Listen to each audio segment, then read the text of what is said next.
So the president was popularly elected? Yes. How long ago? Do you know? 2002, I believe. 2002. So he's been there for 6 years. And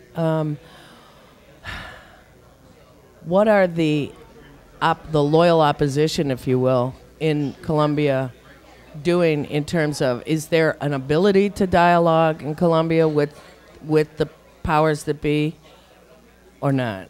I think there are groups that can do that on a local level. Like there's a Federation of Miners, for example, along the Magdalena Medio River. It's one of the largest rivers in Colombia. They're gold miners, and regularly they'll have meetings with local government to try to expand sort of their protection of their land that they've been on for years now.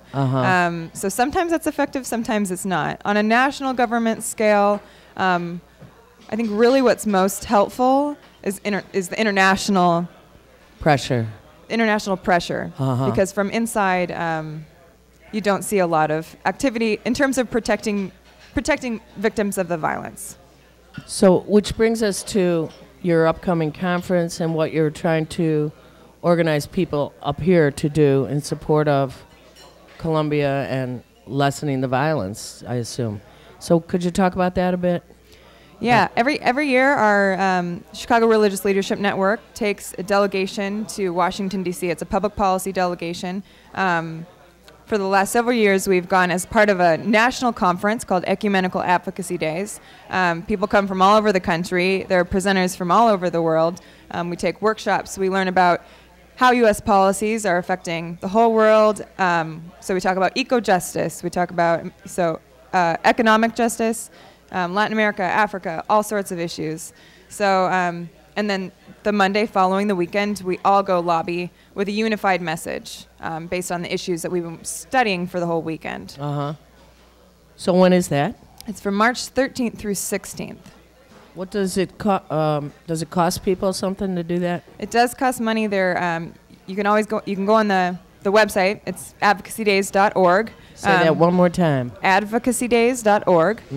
And you can find prices online. There are scholarships available.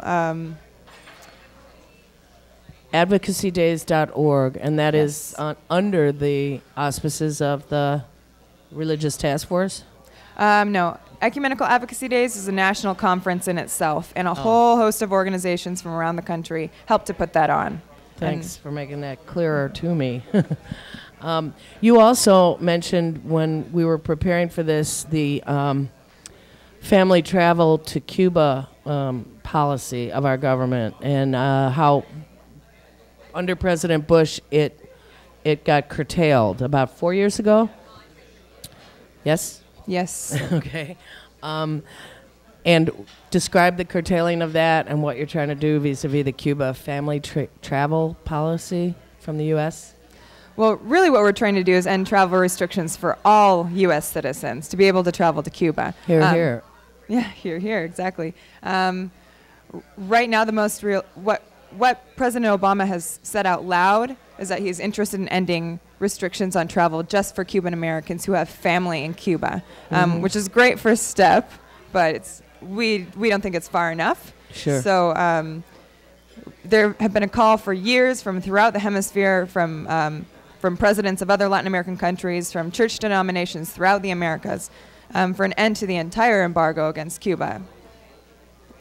It's an ancient embargo. It's really ineffective. Right. And it's hurting more people than it's helping. Right. And have you had inroads to the Obama administration yet on that subject? Well, Chicago Religious Leadership Network sort of has an advantage because we've been working with his Senate office for the last several years. Right. So we've been able to develop a good relationship with some of his foreign policy staff. Now, those people have obviously changed now that he's in the White House. But I think that base of relationship is really positive, as well as some of the national groups that have been working with his office over the years have good connections to him. Plus, he's made an extra effort to meet with NGOs and community groups like us. So